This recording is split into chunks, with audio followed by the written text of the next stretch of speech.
Hello and welcome to Gardener's World. Would you believe me if I told you this is our 4th year in this garden? And if I go back to when we moved in, the soil in general was absolutely lifeless. No worms, just felt dead. So I've mulched and mulched and mulched for those first 3 years until last year. The herbaceous perennials all got slightly taller than they should have done.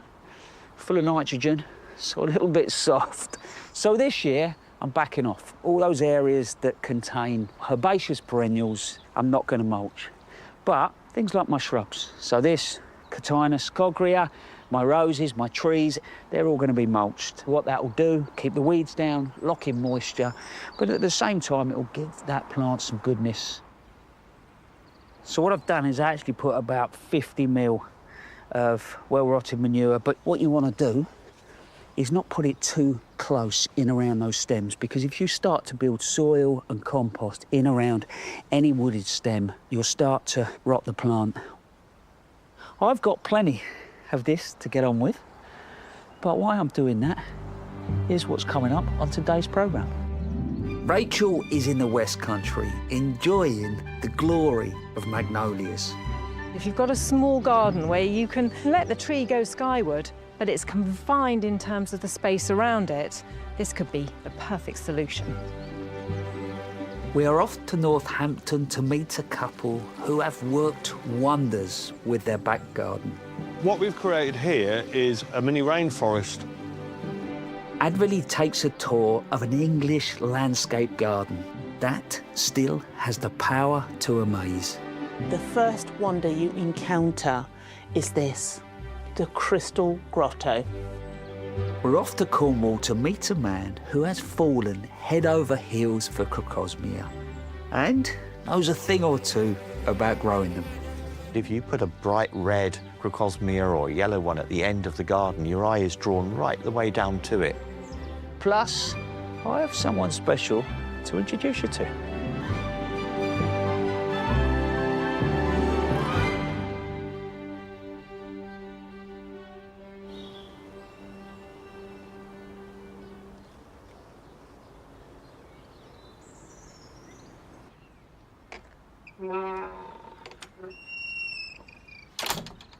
Right, we're going to have a little walk around the garden just to explain the layout. You come in the front gate, you come up these series of gravel steps.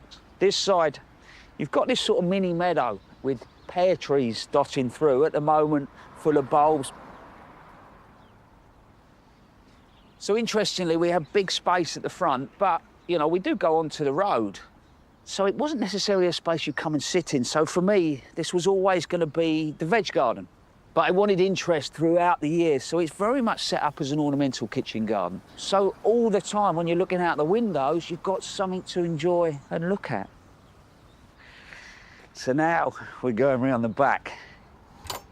So as you go in, you've got this tiny sort of little secret courtyard, but it's all driven by green, so it gets cooler, calmer. There's not much in the way of colour. At the moment, the tree ferns are all cut and folded in themselves just to protect them. We can now wander around to the back. And the back really is very much built in layers. So when you're down on that bottom terrace, you're 2.5 metres lower than you are when you get up to the greenhouse. But it's quite a wide garden, so you've got these sort of series of rectangles. This is the main sort of social family area, my little unkept lawn with the mowing around, seating at one end, and my office and the outside kitchen there. So you've got width. So as we go up, that archway coming off the garage, it just sort of breaks the space again, draws you through, and now we're up into the gravel garden. And I think with gravel garden, well, instantly, look, I'm back out in the sun. So if you imagine, again, in the summer, it's a beautiful place to sit. We lower the seating, so you're in the planting. And then you've got this big border that goes all the way round, and that makes this area feel really quite intimate. When you're moving from area to area, not just thinking about how you want it to look, but how you want it to feel. If I take you back to the front gate, you go from a meadow, and then that working garden, getting your hands in the soil, how good it is for you. Come around the side, it's quiet, it's peaceful. Then you come onto the main terrace, you're starting to liven it up. It's family. Next one up, it's social space, weekends, cooking, being together. And then as you get up the garden, it just becomes slightly more peaceful.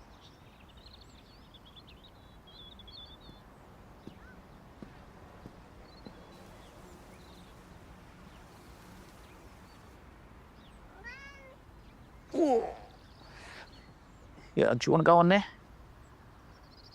Good boy, good boy.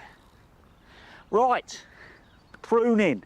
This elder, which is Sambucus nigra thundercloud, incredibly wonderful, dark foliage, flower that appears sort of deep red to start with, softens off as a pink, and then later on in the year, you get the berries. So as far as pruning it, you could cut it hard back to the ground if you just wanted foliage. But as you can see, I've got flowers starting to form, so they form on last year's growth. So I'm going to try and get a balance between keeping some of the flower against creating new foliage. You read about this, it would tell you that it grows up to 4 metres, and if you've got a smaller garden, you think, well, I can't grow that. But because you can quite brutally prune, you could buy something like this. So what I'm going to do is just going to start to reduce some of these, which is losing some flower, but keeping others. And again, you know, it's now growing. A lot of the time it will tell you, you know, to do this pruning through its dormant period, but because they are tough as old boots, I will get away with it. And remember, it's not just, you know, things like these elders you can do it with. You could look at things like the dogwoods. I mean, over there I've got a cotinus, the salixes, so the willows, even some of the eucalyptus, and, you know, and other shrubs will very much take that pruning. So if you're down the garden centre and you're looking for a particular shrub for a particular look, and it says it grows to a certain size, just do a little bit of research, because you might well find that you can prune and simplify. So what I've done is taken the crossing branches out of the middle. Then what I've done is tried to create a framework. And then when you're pruning, I'm cutting literally just above those buds. Right, I've got a bit of clearing up to do. But while I'm doing that, we're off to Younker's Nursery in Somerset, where Rachel is enjoying some spring colour. At this time of year, it's lovely to see buds on trees and the odd green leaf peeping through. But some trees go really bold right from the start, and amongst this sea of bare branches, there's suddenly masses of colour, like magnolias. Most magnolias flower early in the year, before their leaves appear, and create this beautiful blast of colour. Older varieties of magnolia were often huge, much too big really for the average garden.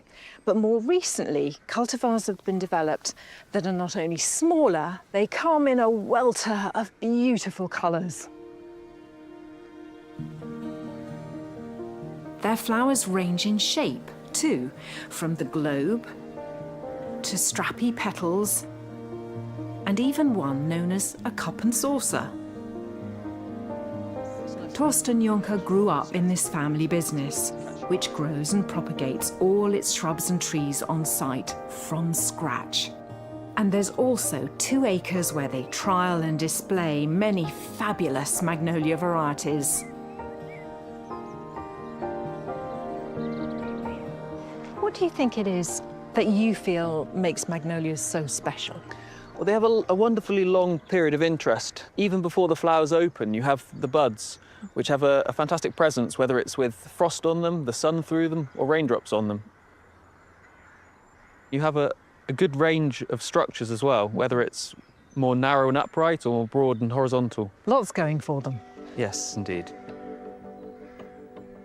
The old magnolias can take more than 15 years to flower well, but the modern varieties are much quicker. I'm really struck by the number of buds and open flowers on this particular one. And the buds, they're really everywhere, right along the length of the stem. It's a key feature of the newer hybrids is to ensure that you do get all of these flowers all the way through the structure, as opposed to just at the tips, like on some of the older species, where the flowers can often end up just on the perimeter of the growing area. Because they're really right at the top, aren't they? So you can't see them, you can't enjoy them up there. Whereas this one is absolutely magnificent. And I know which one I'd rather have. I'm so impressed with this. The sheer amount of buds on these new trees also means that if frost hits, it's less disastrous. Most of these hybrids have flowers that open in succession. If the first flowers get caught by a frost, there's usually another flush that will follow on. That's brilliant, isn't it? So you're going to get that display no matter what. Hopefully, yes. When it comes to planting, magnolias like moisture-retentive soil at their roots all year round. And though some prefer more acid soils, others can manage without. I would dearly love to plant a magnolia at home, but I'm in the Cotswolds on limestone, so I've always been a little bit cautious. But is there something that I could grow when it's a bit alkaline? Well, the Magnolia cobus, this one is Cobus Wisley Star, and the closely related Magnolia stellata are the most tolerant of slightly alkaline conditions. It is really beautiful, and I'm tempted, but would I be pushing it too far if I went for, you know, one of the really dark, sumptuous ones with the goblet-shaped flowers? They are less tolerant, generally, but there are things you can do to improve that. So the addition of a good quality topsoil, preferably slightly acidic, dug into the surrounding area, creating a slight mound of good quality soil. And the soil structure is often more important in this sort of scenario than the specific acidity, as long as it isn't too extreme. OK, so it's a possibility. It's a possibility. Oh, now you've got me thinking. Junkers plant all their magnolias fairly high, in a gently raised bed or mound like an upturned saucer of topsoil and mulch. It lifts them up out of the wet and holds the moisture in. As well as bringing in new colours, the hybrids come in a greater variety of shapes and sizes. This beauty is Starbright.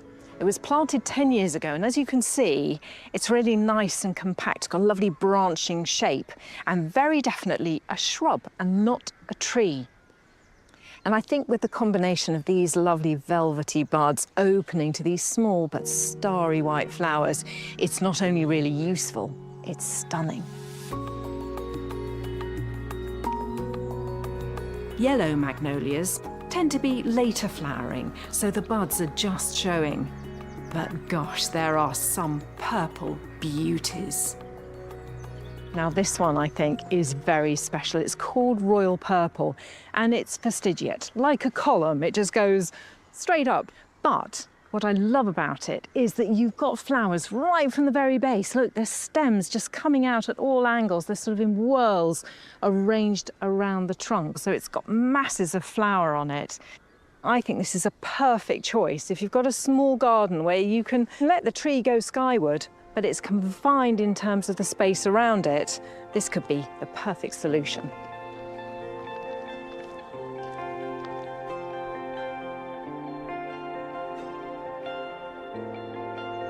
Amazingly, some magnolia flowers are so sensitive to weather, they can open with a slightly different shade to their neighbours, even on the same tree.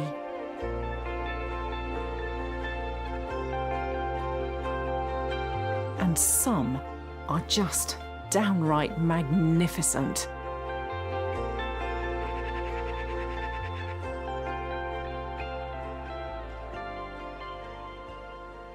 Meet Anne Leitner.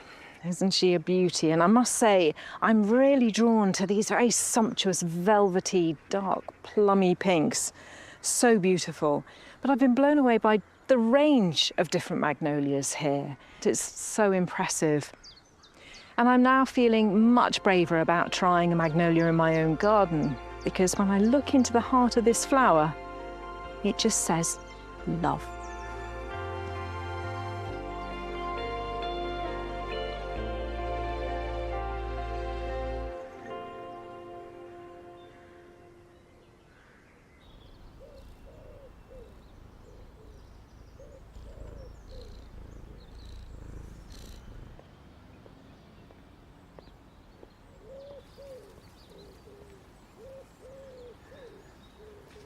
I thought that was absolutely glorious. And do we not all need a magnolia moment?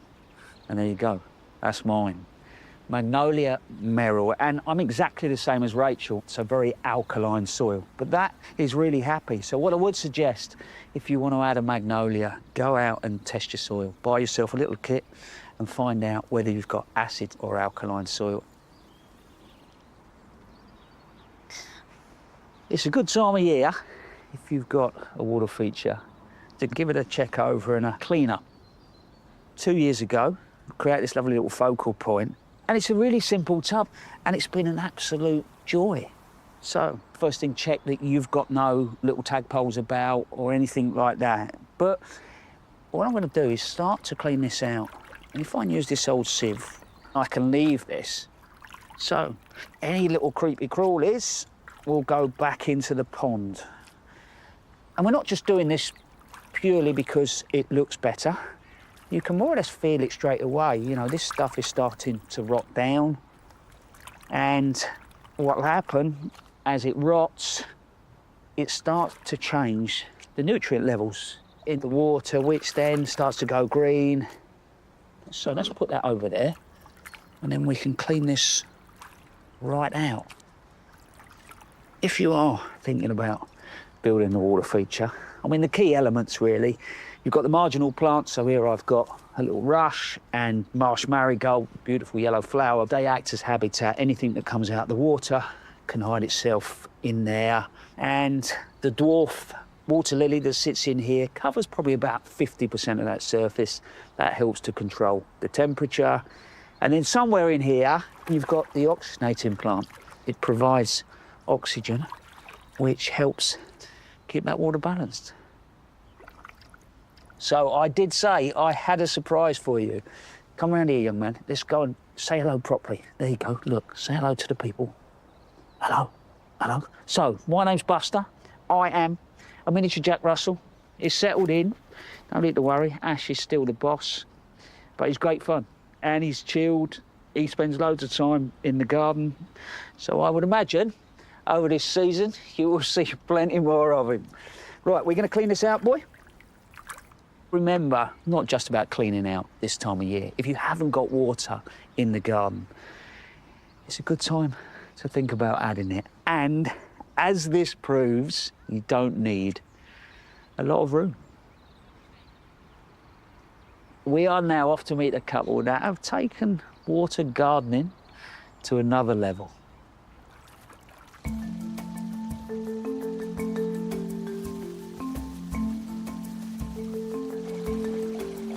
You would never in a million years think, when you approach the house from the front, that this is what we have at the back. This garden is a chill-out space, an unwinding place where I can be myself and completely be at one with the space. I'm Joe. And I'm Linda, and this is our beautiful home where we live with baby Django in Northampton. Linda was studying in Colombia, and we went and lived there for a while. We also travelled Malaysia, Borneo, quite a bit of South America, and we got huge inspiration from the rainforest, and we decided we wanted to come back to the UK and recreate that.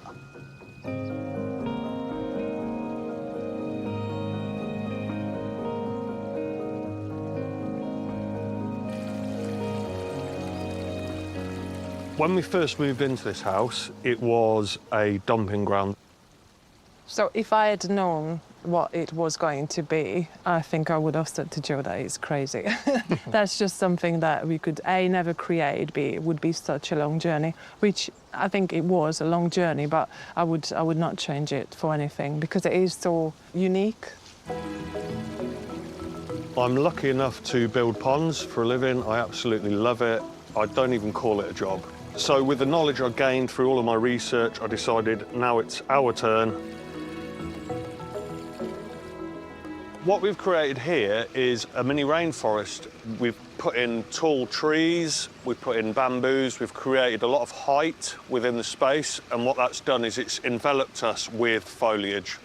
Spanning right across the garden, probably the majority of the garden is water. We started to build the pond by excavating, so we shelved the area out. We've then put an underlay in. We've covered that with a liner, and then we put an overlay in to protect the liner from the rock. So if you build your pond in the rainy season, then you can wait for the rain to fill it up naturally, or you can use water collected in your water butts. The reason for using rainwater is that tap water contains chlorine, and that will kill off beneficial bacteria within the pond. Behind us is mostly in shade, so we have put plants that love shade and do well in shade. We have some Brunner Jack Frosts. We also have Fattias, and they are great because they are evergreen, so they give interest in the winter as well. We also have some palm trees and a tree fern, which we rescued because someone was throwing it out, so we managed to bring it back to life. So we're really proud of that tree fern because it's a really old one. And it's quite an unusual variety. It's a Dicksonia fibrosa. There's not that many of them about.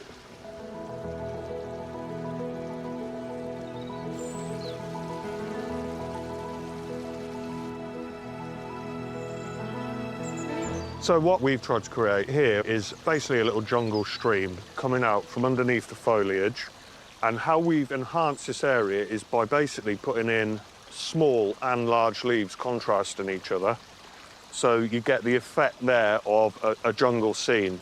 We've used these Tetrapanax papyrifera rex, large-leafed plants that give that sort of statement. We've also used many little ferns and eucomus there for the tropical look.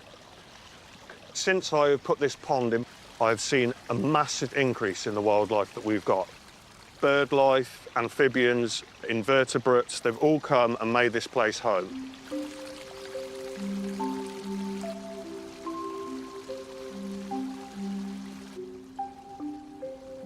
This is my little Balinese sanctuary. To my right here, I've got the Japanese water feature that I made. So this is an antique cauldron with some bamboo poles, a little pump in there that just constantly recirculates the water. This is cheap to make, easy to buy, and will fit into any small space, like a balcony. It's a wonderful thing for a small garden. I suffer with anxiety, and I find that that is a place where I can really just calm down, be myself, and get away from it all.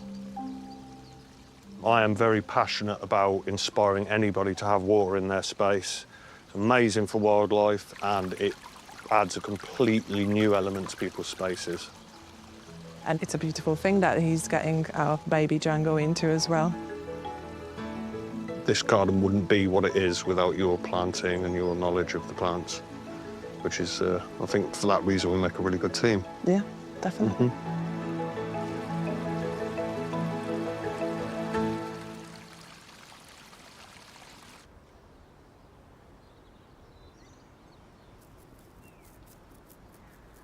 Linda, Joe, wow, you have created some garden. But also the fact that, yes, it looks very tropical, but not all of those plants were. Some good, really hard-working herbaceous plants, but thinking very much about shape and form. Talking of tropicals, or the tender plants that we have tucked away for the winter, we're getting very close to that time of year when we need to go and check how things have got on.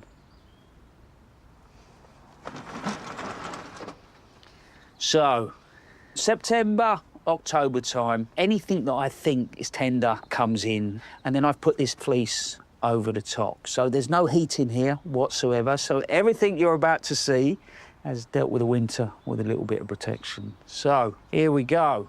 A couple of years ago, during that really cold winter, I lost all the aeoniums and I started growing a lot more of the echeveria. And then I've got into cacti, and I tell you what,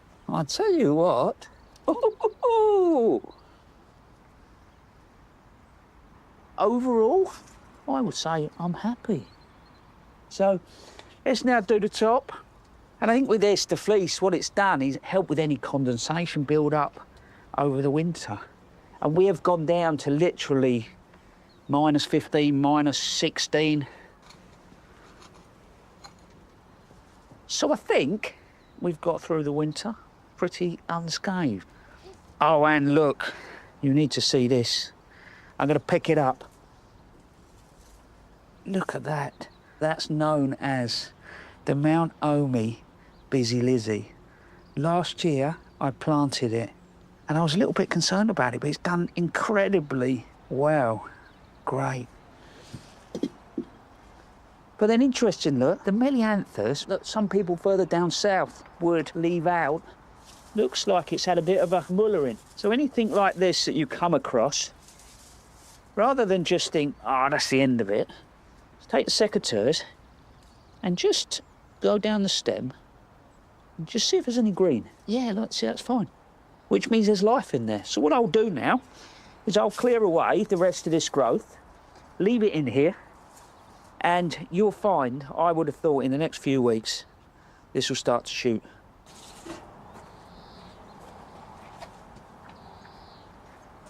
So let's get some of these echeveria out.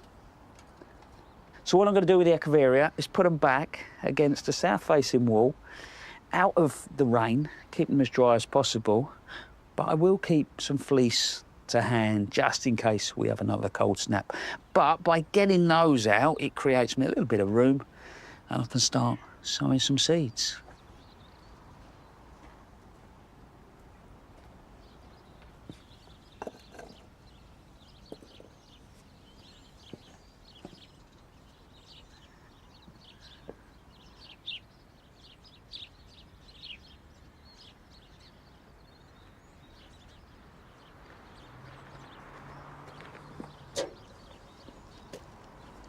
So, earlier on I was talking about that idea of an ornamental kitchen garden. So here can really explain it in detail. Think about building in layers. So first of all, 2 apple trees. And then I've got things like the currants and the gooseberries. Then some soft fruits, so there's some strawberries work their way around the edges. And if you go down another layer, there's herbs all the way through the space. Rhubarb pops up in 2 or 3 places. Then you've got the daffs, they provide that spring colour, cut for the house, and then later on in the year, the dahlias just work their way through. So then that just leaves me with voids that I can put the annual veg in.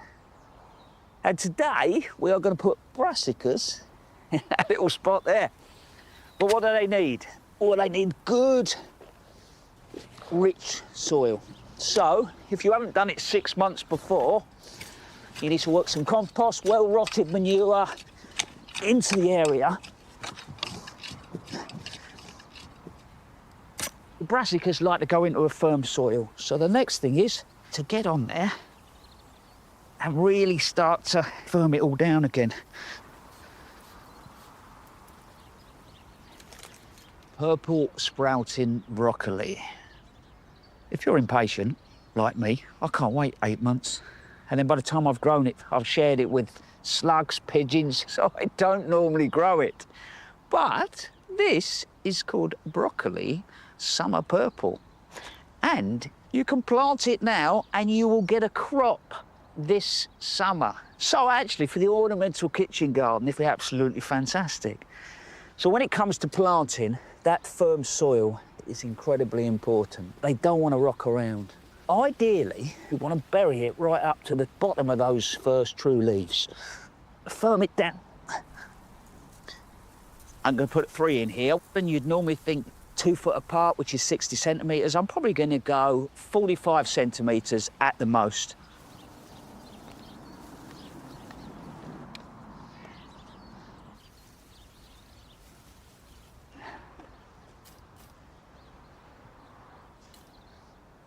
All we want to do now is gloss those over.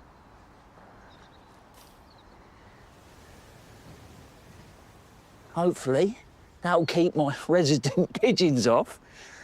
And we're just going to water them in now. And then through the season, I'll give them a general fertiliser. I'll put some supports in, net them over. But things like the currants and the tree, we'll just give them that extra bit of protection.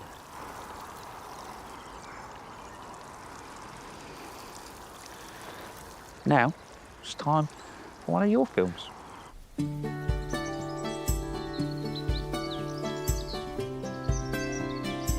Hello, welcome to my garden. My name's Helen Brown and I live in a little town called Clun in southwest Shropshire.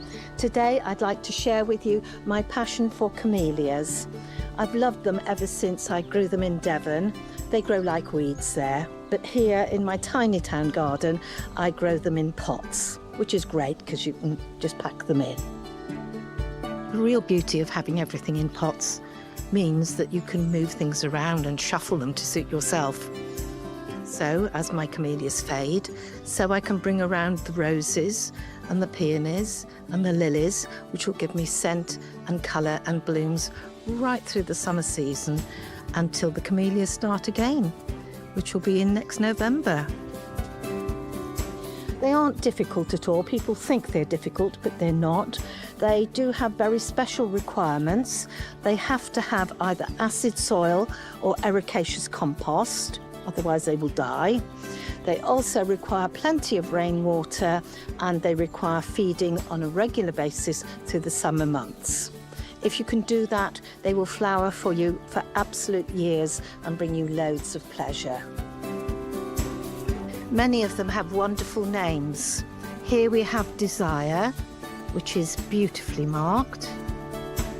Behind it, and in with the cherry blossom, is Anticipation.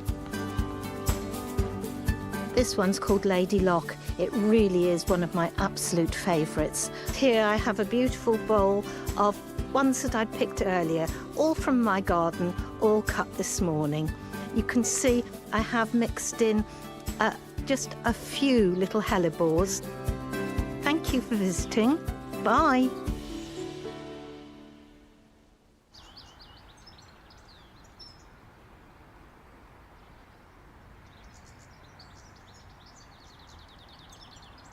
Helen, thank you very much.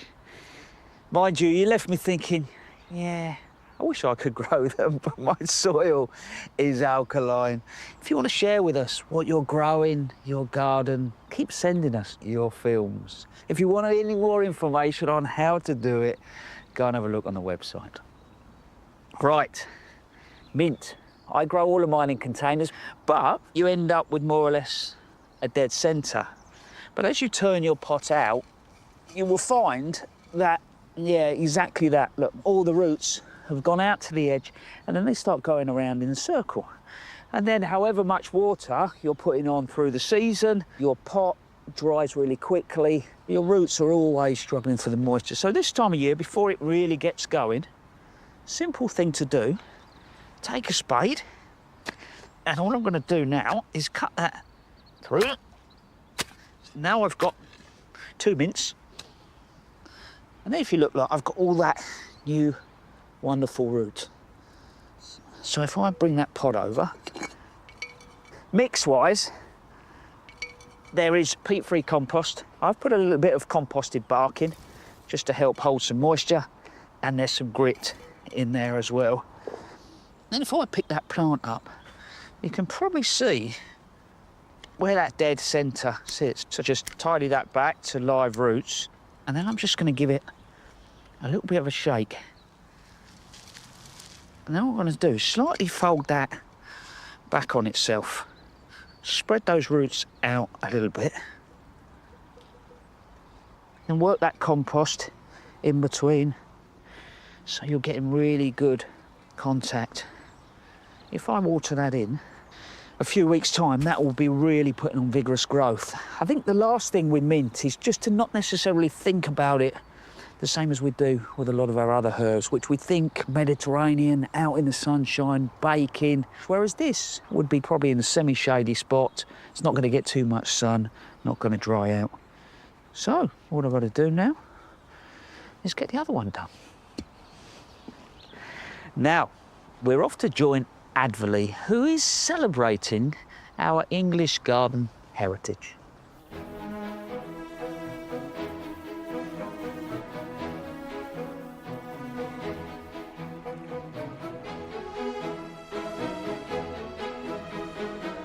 The English landscape garden is a fundamental part of garden history. The sweeping romantic style so familiar in Britain's grand country houses has gone on to influence garden designs across the world.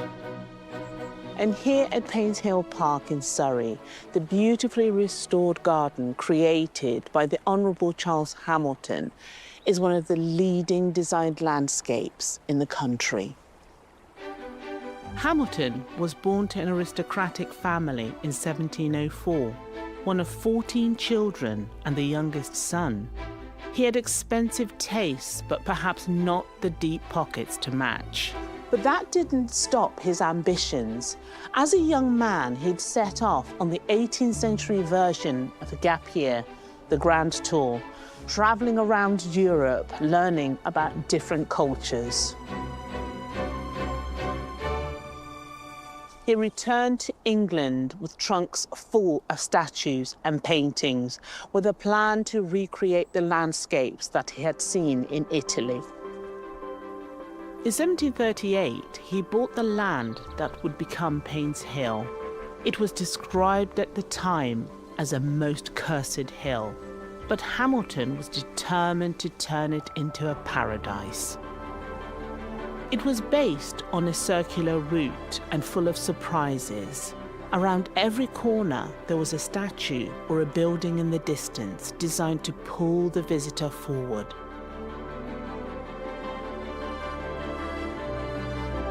The journey starts here at the Gothic temple. It may look like solid stone, but to save money, he actually used wood and plaster. But real or not, the views from it are spectacular. Water was an essential part of 18th century gardens. Lakes like this made a garden seem part of the landscape, while also showing the designer's control over nature. And Hamilton spent a small fortune finding ways to cleverly pump water around. Also, the design means that you never see it all at once. The serpentine lake winds behind trees and hillsides, encouraging you to discover what's on the other side.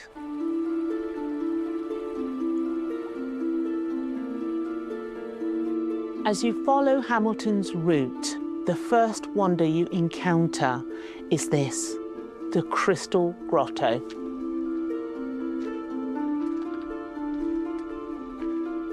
Hamilton was inspired by the grottos he had seen in Italy, which legend said were home to gods and nymphs. And here it does immediately feel like another world. Again, this is pure artifice. The roof is made of wood and brick, and every surface is covered in over 2 million hand-laid crystals. The effect is breathtaking. It was the ultimate status symbol for a cultured man like Hamilton.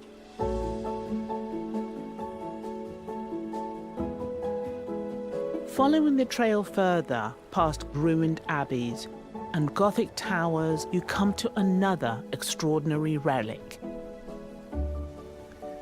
This is the Hermitage, buried deep in the wood. It was meant to evoke a sense of remote wilderness, and to make it even more authentic, Hamilton employed a genuine hermit. Hamilton employed a man called Mr. Remington to live here under very strict rules. He couldn't cut his hair or his fingernails.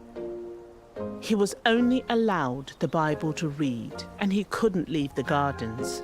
All for 700 guineas at the end of 7 years, an enormous sum at the time.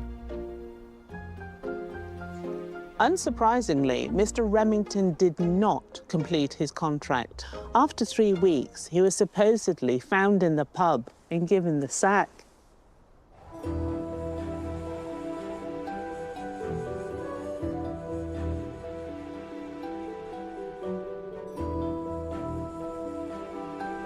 As the visitors finished their walk, they were greeted with one final surprise. The Turkish tent.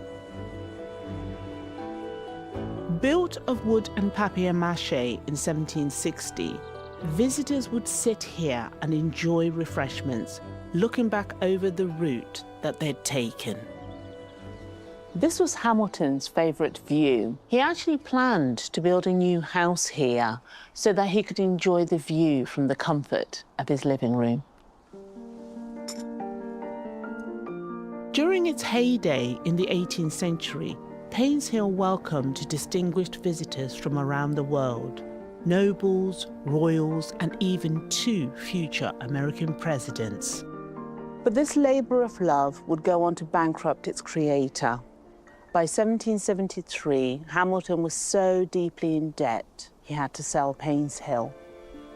After the Second World War, the site fell into disrepair until the 1980s, when the garden was put into a trust and painstakingly brought back to life.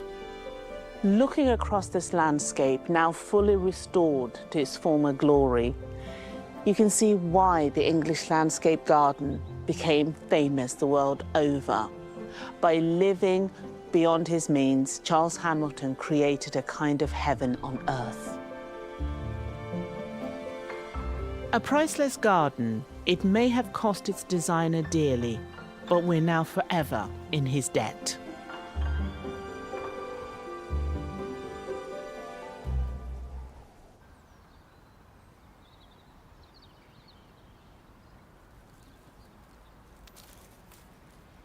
I like that idea of being a hermit, but I'm really not sure about not cutting my nails for 7 years. Right, I've grown some species tulips. So this is Tulipa sylvestris, incredibly beautiful yellow flower that hangs like a bell. Grows to about 15, 16 centimetres. Flowers March into April, depending on the season. My nickname for it is wet knees. Reason being, I used to grow it in this meadow and I would be drawn to the scent. You have to get down and really breathe it in. Of course, you get up because it was spring and you'd have wet knees. And as far as sort of species tulips are concerned, these were the ones that were growing in the wild. So everything that's been bred has come ultimately from those species tulips. And I think with me, I've gone full circle and I'm back to so many of those simple plants. But why am I growing them in containers? Why not just put them out in the garden? Well, over the last 5, 6 years, our winters have been unpredictable. So what I do is I buy them, containerise them, probably about September time, and then I control the conditions. So these have been back against the hedge out the front there. Let them grow on. It just means that they're not dealing with those wet conditions. So let's start to dig a hole. The good thing about this now, yeah, they might look a little bit leggy, but it's got a root system on it. You know, not huge, but it's away. So if I now put that in, that's got the rest of the season to get itself settled in, deal with the winter. And the success rate, the moment I've started containerising stuff, has gone through the roof. Absolutely brilliant now. Sunny conditions, part shade. Depth-wise, when I'm planting these in, I'm putting, I suppose, the bulb about another 5, 6 centimetres into the ground, just covering up the lighter foliage, really. And they'll seed about, they'll clump up, and I think That's the great thing about the species tulips instead of the bred tulips, is these are only going to get better. Whereas the more bred ones, yes, they're beautiful, but, you know, they do weaken over time. So, if you want a little spring colour, these might be worth thinking about. We're off to Cornwall now to meet a man that has a huge passion for Crocosmia.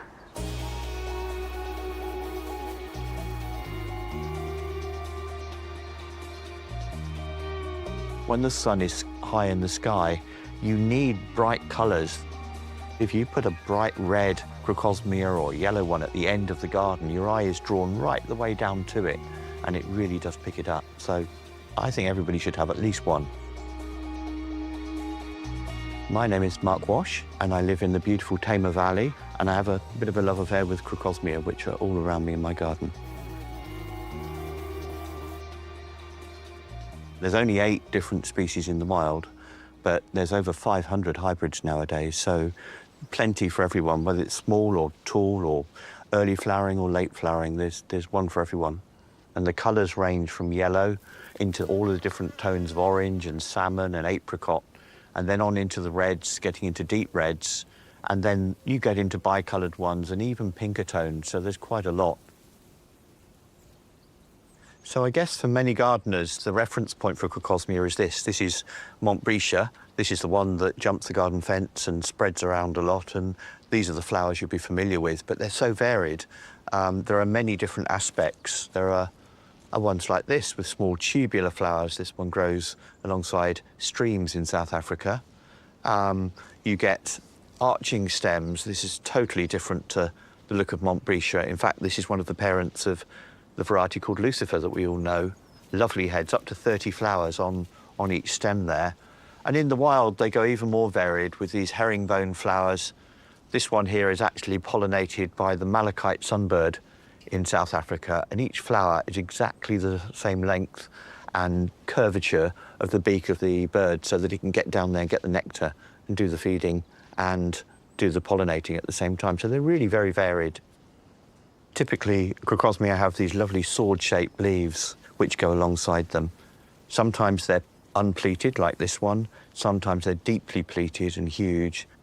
And sometimes they can even be colours like bronze and coppery tones, so they vary quite a lot.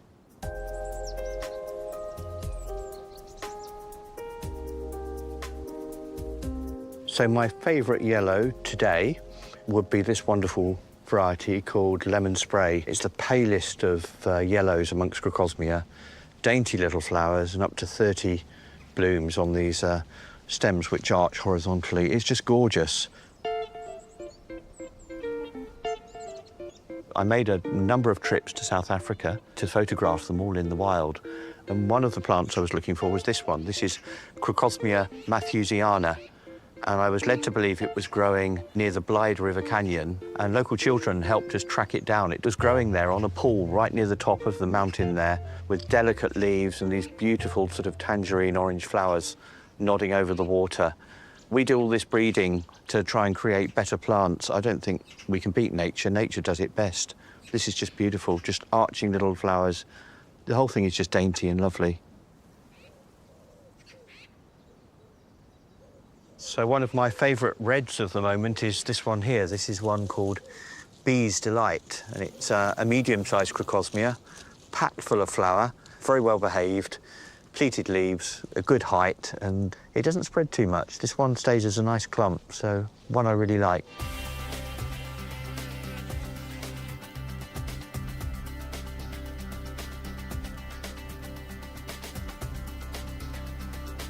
So they come in all sorts of shapes and sizes.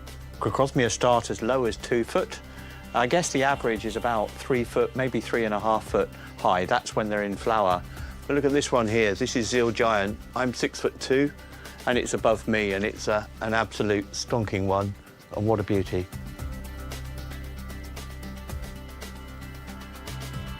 Crocosmia are not difficult to grow. They like sunshine, so if you put a Crocosmia in the shade, you'll get lots of leaf and it'll grow, but you won't get so many flowers. If you don't have space in the garden, then choose a pot of a decent size and make sure there's plenty of love and attention on them. They will reward you. They absolutely will give you flower. And they do like a bit of feed, and that really keeps them on their toes. Just like many other herbaceous plants, just divide them every 3 or 4 years, split the clump apart, ideally in the autumn, replant it, and it'll come back to life. The corm is the swollen base of a stem, and it's only the top ones that are really crucial. So once you've dug them up, take off the old flowering stem and twist off the lower corms, and that's then ready to plant as part of your new clump. And look to set that a good 2 or 3 inches down into the ground when you actually put it back into place. And that'll form lots of new growth for the following year and keep it in flowering. You can discard these old ones, they're not really needed. The other way that they actually increase is not just by growing on the top, it's by forming stolons. And stolons are little root shoots that grow off from side to side. Pull them away, chop them off and plant them as part of your clump. It's really very easy. You can do this in the spring as well, but autumn is my favourite.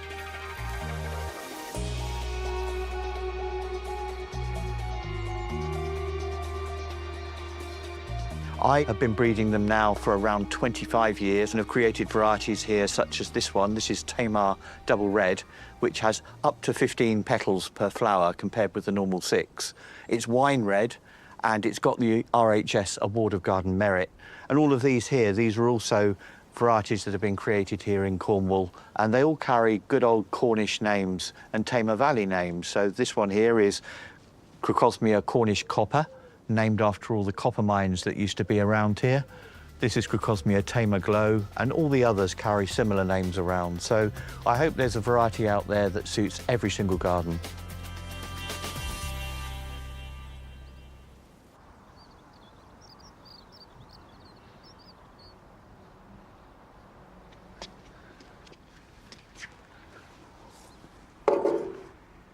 So, talking of summer colour, we've got a rather big family event early October, and guess who's been asked to grow the flowers? Yes, me. So no pressure. So what I want to do at the moment is get some scabious going. It's a hardy annual, so it'll come up, flower, do everything it needs to do in that first season. This one's called Black Knight and grow to about just shy of 1 metre, but really good long stem on it, so it'll cut beautifully. Really, really dark maroon, ruby colour, which is the colour scheme really, maybe with a few pops of orange. There will be lots of dahlias, just simple compost, peat-free. Give that a couple of taps. And then what we're going to do, very carefully firm, not too much, but you can still see there's loads of voids left in there. So if you get the sieve, put some compost in there. If I now fill those voids, that contact when I sow the seed will be so much better. That back down there. We will just give this just another little firm. And then just to settle it, all we're going to do is just to give it a water. Right. So, by watering that means that I don't have to water on top of the seeds. So you haven't got any chance of them moving around or going over to one corner. I have a little trick for you. Because my hands are mucky and wet, if I put a load of seed in my hand, you can guarantee it'll stick to it. But you just have a little piece of paper, fold it in half, and all I need to do now is just finely sow these. And then because the seeds are just a little bit bigger, I'm just going to very slightly with the dry side press them in. Because compost is quite coarse, I'm just going to cover this with a little bit of vermiculite. And then what that'll do is it'll hold the seeds in place, seeds will not dry out.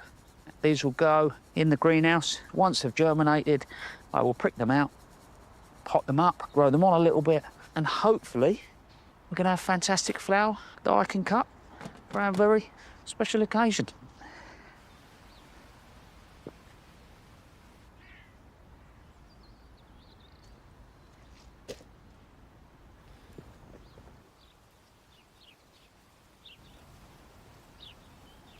It is that time of year when the ground is really starting to warm up. You can see around my garden there's little seedlings coming up all over, which is a great sign that you can sow direct into the ground, especially with a lot of our hardy annuals. So another thing that I've got growing in the garden is some poppies, which we're going to use for the event as well. But the flower will be over, but I love the shape of the seed heads. So all I'm going to do is prep this soil.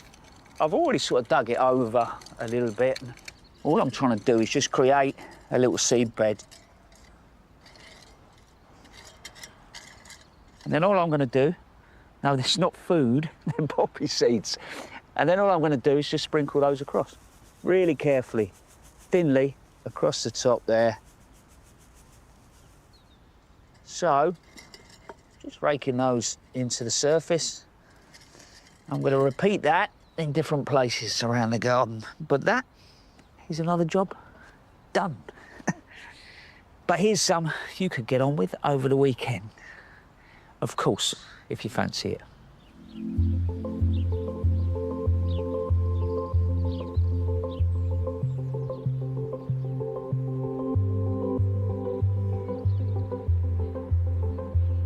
If you haven't got around to planting any shallots yet, there's still time. I've chosen a red skin variety called Red Sun. Gently push the sets into the soil so the tips are just covered. I'm allowing 15 centimetres between each one, in rows spaced 18 centimetres apart. Keep well weeded, and by July they'll be ready to harvest.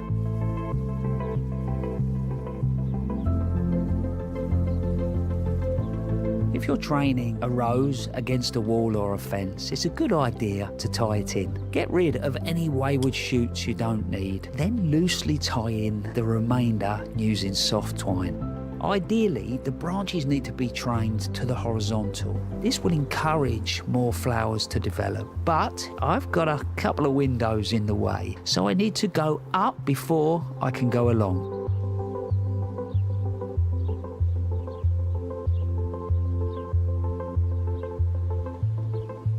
With some of my herbs, I like to wait until the spring before giving them a haircut. The old flowers help to provide an extra layer of protection over the winter, as is the case with this compact form of oregano. They'll look much better as a result, putting on a new flush of growth as the weather warms up.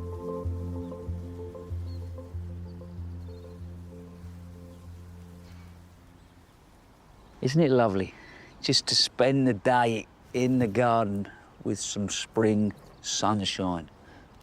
That is it from all of us here, but Monty will be back next week at Longmeadow at 8 p.m. So, look after yourselves. Bye-bye.